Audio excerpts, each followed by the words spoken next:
What if you could become a better person, not by working harder, but by taking one small step a day? And not because you're a bad person now, but because there's something inside you that's ready for more. How to be a better person gives you one tiny step a day you can take to be the person you want to be. My mission? To help you live your best life. Hi, and welcome to How to Be a Better Person with me, Kate Hanley. Today is Wednesday, November 27th, so it's Wellness Wednesday.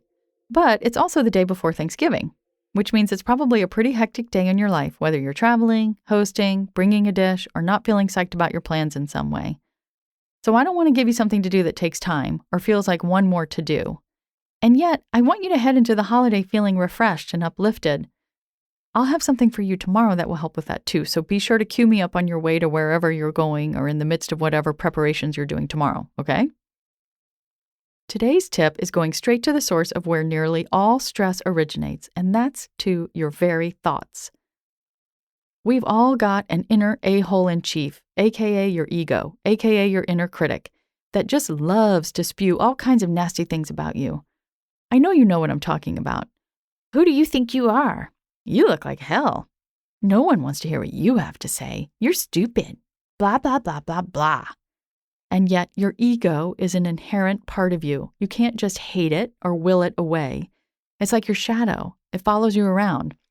At times it looms really large, while other times it's not as noticeable, but it's always there. There are 2 times your ego really loves to come out, though. That's when the sun is out and things are going really well, and it's going to try and tell you to, take it down a peg.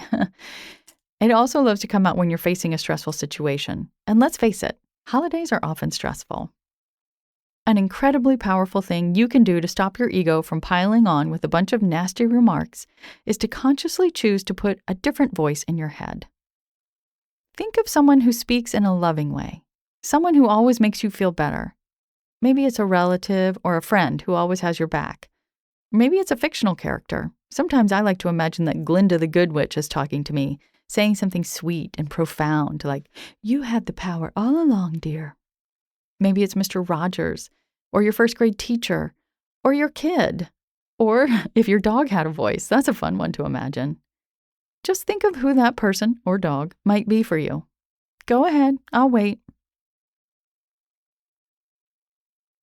Once you have that person in your mind, just for the next 24 hours, let their voice be the one you hear when you start feeling stressed or anxious or down on yourself or anything. I'm suggesting you do this because it's pretty much impossible to just stop doing something like talking mean about yourself, particularly something you've been doing your whole life without even fully realizing it. I can't tell you to stop talking negatively about yourself because it wouldn't work. You need to replace the old bad thing with something else.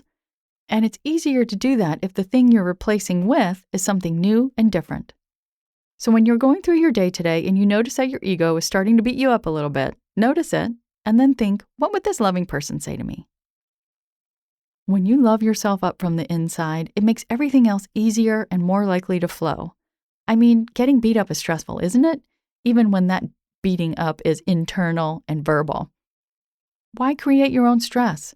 Treat yourself to an inner monologue that is loving, and some of that love will naturally spill over into every interaction you have. I hope this will help you arrive at your holiday meal tomorrow feeling your best and less likely to take things personally or overreact when something invariably goes wrong. Happy holiday prep to you, and I'll talk to you tomorrow. Thanks for listening to How to Be a Better Person. Our theme song is Left for Deadish by Junior85. The podcast is mixed by Sound Advice Strategies. If you liked what you heard in this episode, share it with someone you think would like it too. Your voice matters. Also, How to Be a Better Person has an official newsletter that sends the past 7 episodes, a sneak peek of the week ahead, and one well-chosen meme to your inbox every Saturday morning. Sign up at beabetterpersonpodcast.com and click on Get Podcast News. I also love to hear from listeners. I love it. Send me an email by clicking on the Contact Kate button at beabetterpersonpodcast.com. Tweet me at KateHan, Katehan, or find me on Instagram at Kate Hanley Author. I look forward to connecting with you.